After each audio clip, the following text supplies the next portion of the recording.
An employee shall not engage in argumentative discussions, even in the face of extreme provocation. So this is the case, and in particular the interpretation of this case that I want to talk about this evening.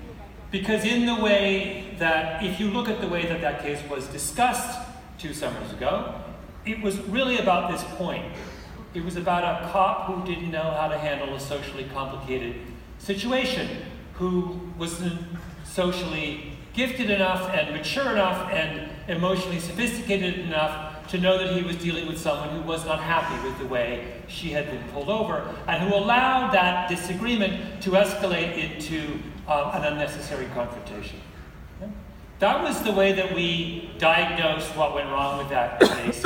And what I want to suggest to you this evening is that that interpretation, that widespread interpretation, is completely bullshit. Yeah. It is absolutely the wrong way to think about that case. And that if we insist on thinking about that case purely in terms of the personality deficiencies of the police officer, then we miss an opportunity to see what was happening on a structural level.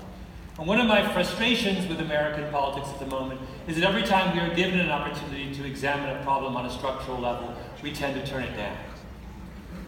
So I want to do a structural critique of what happened that afternoon on that road in Texas. And the way I'm going to keep it structured is I'm only going to mention the name Sandra Bland one more time. If I mention it more than once, I'd like you to call me on it.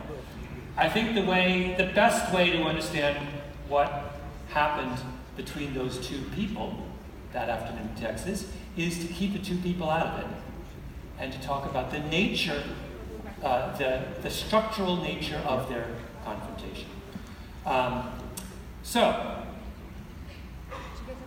No more Sandra Bland until the very end. Instead, what I would like to do is to begin the formal part of my talk, which starts now, by telling you a completely different story about something that happened many, many miles away from that afternoon in Texas, which I think reflects very clearly